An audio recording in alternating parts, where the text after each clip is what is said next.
Hello everyone, మీరు చూస్తున్న Suman TV. నేను మీ కీర్తి. నాతో పాటు ప్రముఖ homeopathy physician doctor Chetan Raj గారు ఉన్నారు. హాయ్ చేతన్ గారు. Hello madam.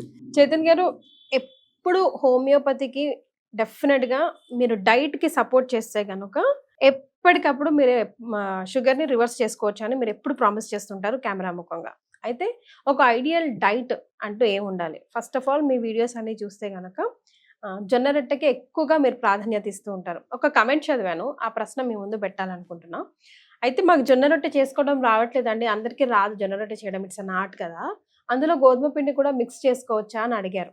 సో ఈ డైట్‌లో మీరు ఎలా అయినా జొన్న పిండి యూజ్ చేస్తారు కాబట్టి నేను ముందే ఈ ప్రశ్న మీ ముందు పెడుతున్నా. సో ఒక డయాబెటిక్ పేషెంట్‌కి this is an ideal diet, ఇట్లా చేసి చూడండి అంటే, అండ్ అది అందరికీ వర్తిస్తదా? ఆల్ ఏజెస్‌కి అదే డైట్ ప్రిఫర్ చేయొచ్చా? ఇప్పుడు మీరు ఒకటి అన్నారు, హ్మ్. జొన్న పిండిలో గోధుమ పిండి కలపొచ్చా లేదా అనేసి. సేమ్ క్వశ్చన్ వారంలో 10 మంది అడుగుతారు నాకు. మల్టీగ్రెయిన్‌గా అయిపోతది కదా చేతన్ గారు, అసలు కలుపుకోవచ్చు కదా, ఏమైతది? ఒక 3, 4, 5 పిండిలు వేస్తే మల్టీగ్రెయిన్ ఆట అయితది కదా. అవును, మల్టీగ్రెయిన్ ఆట అయితది సరే, కానీ నేను ఒకటి చెప్తా మీకు. మనం ఏంది అంటే ఏదైతే మనం గోధుమ తింటాం కదా, అది మాడిఫైడ్ గోధుమ అంటాను. మాడిఫై అంటే ఏంటంటే, ఇప్పుడు మనం ఒక బండి కొని దాన్ని మొత్తం పార్ట్లు తీసి మాడిఫికేషన్ చేసి, అంటే మారుతి 800ని మీరు లంబార్గిని లా తయారు చేసుకుంటారు కదా. ఓకే. కానీ అది ఏమైపోతుంది, దాని ఇంజన్ ఖరాబ్ అవుతుంది, దానివల్ల మొత్తం బాడీ ఎఫెక్ట్ అవుతుంది కదా మారుతి 800ది. ఇది కూడా అట్లనే. దీనికి అర్థం ఏంటంటే, నేచురల్ ఫుడే కదా, మీరు ఎప్పుడు నేచురల్ ఫుడ్ తినాలంటారు. మీరు అట్లనే అనుకుంటారు, కానీ నేను ఇప్పుడు చెప్పేది వింటే మీకు కూడా అబ్బా ఇట్లా కూడా ఉంటుందా అనేసి అనిపిస్తుంది. అయితే గోధుమలో కార్బోహైడ్రేట్ ఎక్కువ ఉంటుంది, జొన్నలో కూడా కార్బోహైడ్రేట్ ఉంటుంది. కానీ ఇప్పుడు మీకు తేడా అర్థం చేపిస్తాను నేను. ఏదైతే మనం గోధుమ తింటాం కదా, దీంట్లో కార్బోహైడ్రేట్స్ ఉంటాయి ఎక్కువ, దీంట్లో గ్లూటిన్ ఉంటుంది ఎక్కువ, దీంట్లో ఫైబర్ ఉంటుంది తక్కువ గోధుమలో. ఎందుకు మనం ఇప్పుడు ఒక 3000 సంవత్సరాలు వెనకాల టైం మషిన్ లో కూర్చొని పోయినాం అనుకోండి, అప్పుడు ఏమైతుంది తెలుసా మీకు? గోధుమలో కార్బోహైడ్రేట్ ఉంటుంది, గోధుమలో ఫైబర్ ఉంటుంది, గోధుమలో గ్లూటిన్ ఉంటుంది కానీ తక్కువ ఉంటుంది. ఎట్లా అంటే, ఇప్పుడు ఎట్లయితే ప్రతిసారి పంట వస్తుంది కదా, ప్రతిసారి పంట వచ్చినప్పుడు వీళ్ళు ఆ గోధుమ తీస్తారు.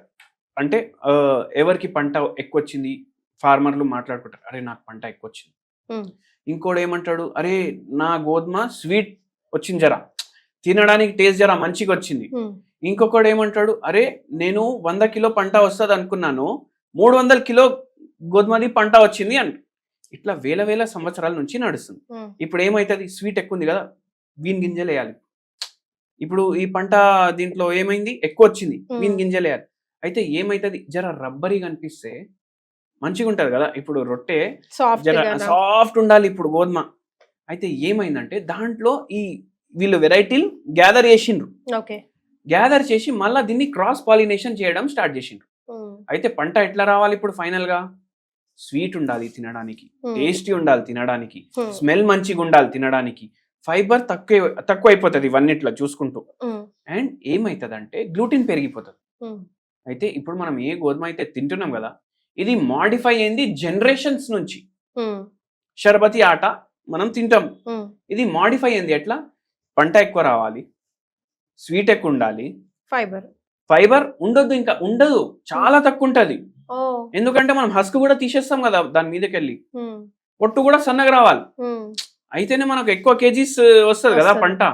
ఒకవేళ హస్క్ ఎక్కువ హెవీ ఉంటే ఏమైపోతుంది, ఉన్న గోధుమ తక్కువ అయిపోతుంది, ఫైనల్ క్రాప్ ఫైబర్ తక్కువ అయిపోతుంది. అయితే అట్లా తయారైపోయింది గోధుమ. అంటే మనం ఏ గోధుమ నేచర్ ఉంటది దాన్నే ఇట్లా మాడిఫై చేసుకుంటా ఏం చేసేసినాం, ఇట్లా తయారు చేసినాం, మొత్తానికి ఎందుకు పనికి రాకుండా చేసాం.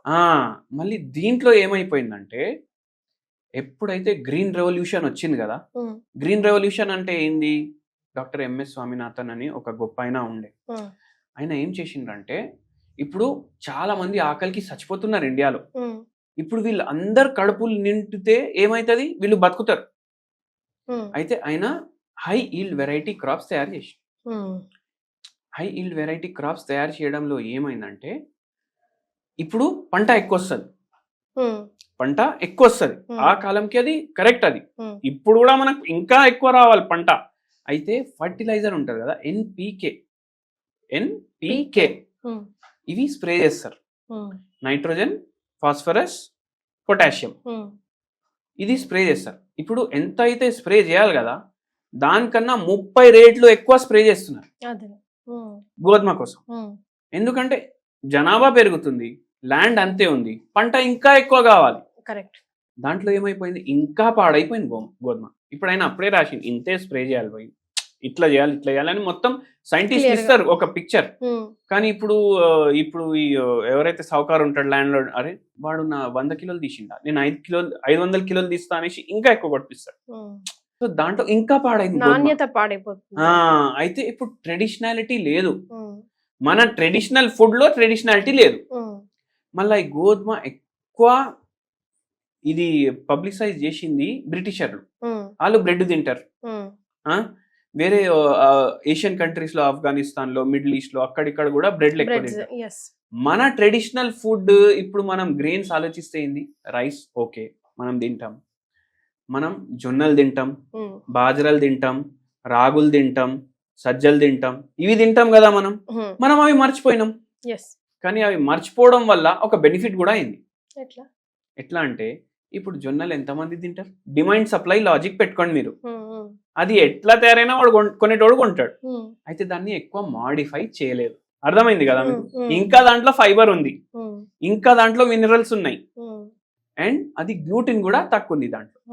సో అందుకే మనకు ఎవరైతే డయాబెటీస్ రివర్సల్ గురించి వస్తారు, ఇప్పుడు నరాల నొప్పి అనేసి ఒక పేషెంట్ వచ్చిండ్రు. ఆ పేషెంట్ ది HbA1c 12.5 ఉండే. అయితే వచ్చినప్పుడు ఏం చెప్పిండ్రంటే, నాకు కాళ్ళు విపరీతంగా లాగుతున్నాయి సార్, మెడ నొప్పి ఉంది, చక్కర్లు వస్తున్నాయి, నాకు నడుస్తుంటే పడిపోతాననేసి భయం ఉంది, కాళ్ళలో స్పర్శ పోయింది, డయాబెటిక్ న్యూరోపతి కూడా ఉంది ఆయనకు. నాకు ఇప్పుడు టాబ్లెట్లు తీసుకుంటున్నాను, నేను ఇంకా ఇంజెక్షన్ కి పోమంటున్నారు, నాకు పోబుద్ధి అయితలేదు. ఏం తింటారంటే, నేను full diabetes the diet follow చేస్తా. మార్నింగ్ టిఫిన్లు తింటా, నైట్ టిఫిన్లు తింటా, మధ్యాహ్నం అన్నం తింటా, అంతే. అందరికి ఈ డౌట్ కూడా ఉంటది, టిఫిన్లు తింటే షుగర్ తగ్గుతుంది, నేను రైస్ తింటలేను కదా. అది వాళ్ళ భ్రమ. ఎందుకంటే మనం టిఫిన్లు కూడా రైస్ వేసుకొని చేసుకుంటాం. సో అందుకే మనం చెప్పినాము, నైట్ టైం ఒక్కటే జొన్న రొట్టె, మధ్యాహ్నం అన్నం, ఎంత తింటున్నారు దానికి సగం చేయండి. మార్నింగ్ మీరు టిఫిన్లు తింటే ఒక రోజు మీరు నార్మల్ ఎట్లా చేసుకుంటారు చేసుకోండి, ఇంకో రోజు అదే టిఫిన్ మిల్లెట్లతో చేసుకోండి.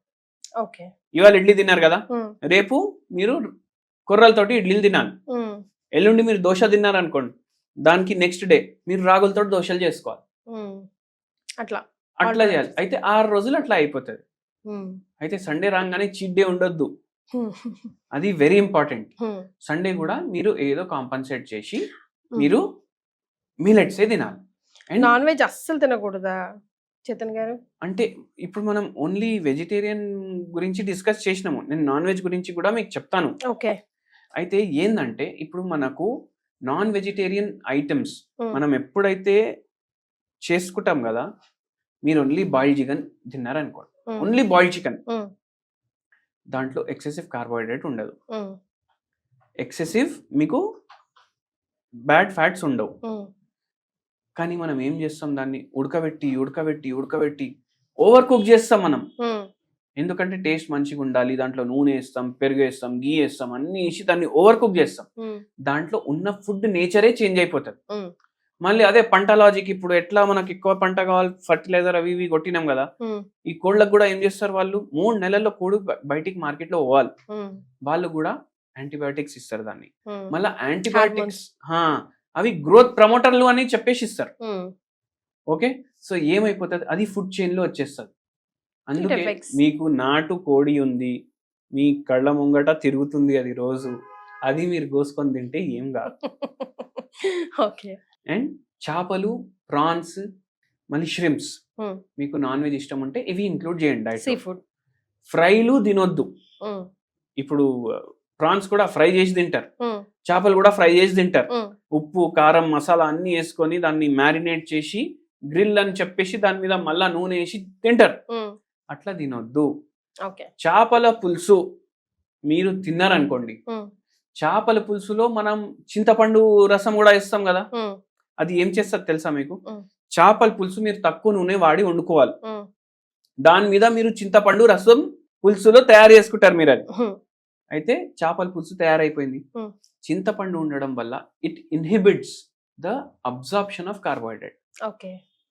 అంటే తక్కువ చేస్తుంది కార్బోహైడ్రేట్ అబ్జార్ప్షన్ చింతపండు పులుసు. ఉమ్, ఉమ్, ఉమ్, మీరు ఇట్లా చేపల పులుసు చేసుకొని తినాలి, తినొచ్చు. ఎక్కువ ఆయిల్ వేయొద్దు. ఉమ్, ఇప్పుడు చేప రెడీ అయిపోయింది, పులుసు రెడీ అయిపోయింది. ఉమ్, ఇది ఏదైతే ఆయిల్ ఉంటది కదా అది ఇట్లా తేలొద్దు పైన, ఓకే.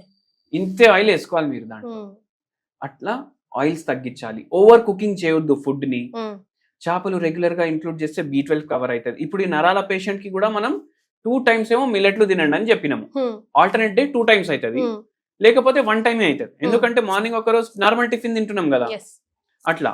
మళ్ళీ ఇంకోటి కూడా ఏం చెప్తామంటే, మీరు ఎంత తింటున్నారు ఉమ్, మీరు మీ ఇంట్లో అబ్జర్వ్ చేయండి, ఉమ్, ఎవరు బక్కగా ఉన్నాడు, ఎవరు లావు ఉన్నాడు, ఉమ్, బక్కున్నోడు ఎంత తింటుండో అబ్జర్వ్ చేయండి, మీరు అంతే తినండి. అదేలేండి. మనకు అనిపిస్తుంది Quantity. అరే నేను ఇంతే తింటా నేను అని అనిపిస్తుంది మనకు, ఉమ్, కానీ అట్లా అబ్జర్వ్ చేయండి. yes. ఫైబర్ ఇంక్లూడ్ చేయండి మీ డయట్ లో. ఉమ్, ప్రతి పేషెంట్ కి ఇదే చెప్తాం. ఈ నరాల నొప్పి పేషెంట్ కి అయితే మనం మెడిసిన్ స్టార్ట్ చేసినాక, షుగర్ వ్యాధి అయితే పూర్తిగా రివర్స్ అవ్వడానికి 2.5 years పట్టింది ఆ పేషెంట్ కి. ఓ, కానీ నరాల సమస్యలు, మళ్ళీ యూరిన్ లో కూడా ప్రాబ్లమ్స్ ఉండే, ఉమ్, న్యూరోపతి సమస్యలు ఒక 7 months లో దేవుని దయతో తగ్గిపోయినాయి. ఓకే. ఆ అంత పేషెంట్ కి మనం డైట్ కూడా చేంజ్ చేసినాం కదా, ఉమ్, 2 months లోనే బాడీ యాక్టివ్ అయిపోయింది. ఉమ్, వెయిట్ లాస్ కోసం కూడా హెల్ప్ చేసింది. ఉమ్, అండ్ షుగర్ వాల్యూస్ కూడా తగ్గినాయి. మనం 4 months కి చేపిస్తాం అన్ని. ఓకే. సో గ్రాడ్యువల్ గా కానీ మంచిగా దేవుని దయతోటి పేషెంట్ ఈజ్ ఆల్ రైట్. అదే So- అంత పేషెంట్ గా ఉంటారండి పేషెంట్స్ కూడా. ఇప్పుడు 2.5 hours 2.5 years అంటే మీకు ఒకటి చెప్తాను, ఎప్పుడైనా ఏ డాక్టర్ అన్నా బై, ఏ డాక్టర్ అయినా, అది ఇంగ్లీష్ డాక్టర్ అన్నా, హోమియోపతి డాక్టర్ అన్నా, ఏ డాక్టర్ అన్నా, ఉమ్, ఉమ్, పేషెంట్ ఎవరైతే వస్తారో వాళ్ళకి పేషెన్స్ ఉండాలి ఫస్ట్. ఉమ్, వాళ్ళకి పేషెన్స్ లేకపోతే పరేషాని అయిపోతారు treatment. మరి. ఎందుకంటే వాళ్ళకి నమ్మకం నమ్మకం ఉండాలి. ఉండాలి, సపోర్ట్ చేయాలి, ఆ. టైం కి మీరు చెప్పింది చెప్పినట్టు చేయాలి. ఇప్పుడు ఒక పేషెంట్ వస్తారు, ఉమ్, ఫస్ట్ విజిట్ వచ్చిండ్రు, ఉమ్, హైపోథైరాయిడిజం ప్రాబ్లం ఉండే. ఓకే. అయితే ఎంత ఉండే హైపోథైరాయిడిజం? ఫస్ట్ 2 months లో మనం చెప్పినాం అంతా మీకు చేంజెస్ రావు అనేసి. 10.5 ఉండే ఉమ్, TSH. ఇప్పుడు 2 నెలల తర్వాత వచ్చిండ్రు, మనం ఏం చెప్పినాము 6 నెలల వరకు మనం టెస్ట్ చేపియము. ఉమ్, 2 months తర్వాత మళ్ళీ ఆయననే టెస్ట్ చేపించుకొని వచ్చిండ్రు, ఉమ్, 10.5 బదులు 10.7 వచ్చింది. ఓ, సార్ మీ దగ్గర మందులు వాడినాక కూడా పెరిగిపోయింది కదా అనేసి అని. ఉమ్, అయితే సార్ మీరు మందులు కంటిన్యూ చేయండి, ఉమ్, పేషెంట్ కి పేషెన్స్ ఉండాలి. ఉమ్. అంతే కదా. 6 నెలల తర్వాత నేను టెస్ట్ చేపిమంటే మీరు 6 నెలల తర్వాత చేపియాలి. ఉమ్, సో మీరు అట్లా చేయండి మెల్లమెల్లగా. మళ్ళీ 6 నెలల తర్వాత టెస్ట్ చేయించిన చేయించట. 6.4 వచ్చింది. ఓకే. 10 నుంచి 6.4. 6.4 స్లోగా తగ్గుతుంది, ఉమ్, కానీ తగ్గుతుంది. పేషెంట్ అంటే మనం ఏది డయట్ చెప్తే డయట్ వినాలి, మనం మందులు టైంకి వేసుకోమంటే టైంకి వేసుకోవాలి. ఇవి చేస్తే మనకు రివర్స్ result అవుతుంది. కనిపిస్తుంది. ఉమ్, ఇప్పుడు మీరు అన్నారు 2.5 ఏండ్లు ఎవరు అవుతారు, ఉమ్, ఎవరు అవుతారు, నా దగ్గర అంత టైమే లేదు. కానీ వేరే మందులు వాడితే మీరు లైఫ్ టైం వాడుతున్నారు కదా, ఉమ్, లైఫ్ టైం వాడుతున్నారు కదా మందులు. yes. ఇప్పుడు లైఫ్ టైం స్లోవా 2.5 ఏండ్లు స్లోవా మీరు చెప్పండి. 2.5. 2.5 ఏండ్లే స్లో కదా. ఉమ్, సో ఆ లాజిక్ తోటి మనం మందులు వాడు స్టార్ట్ చేయాలి, yes. అండ్ సైడ్ ఎఫెక్ట్ ఉండదు. ఉండదు. హోమియోపతి అంటేనే slow and study, but root cause నుంచి సొల్యూషన్ ఇస్తూ ఉంటుంది. సొల్యూషన్ ఇస్తుంది. దానికి మనకు పేషెన్స్ చాలా ఇంపార్టెంట్. సో విన్నారు కదా చేతన్ గారు చెప్పిన డైట్ ప్లాన్. డయాబెటిక్ అంటేనే డైట్ ప్లాన్ చాలా ఇంపార్టెంట్. ఆ తర్వాత హోమియోపతి ఆఫ్ కోర్స్ 100% సపోర్ట్ చేస్తుంది. సో ఈ వీడియోని సేవ్ చేసుకోండి, షేర్ చేయండి. Thank you so much Chetan garu. Thank you అండి.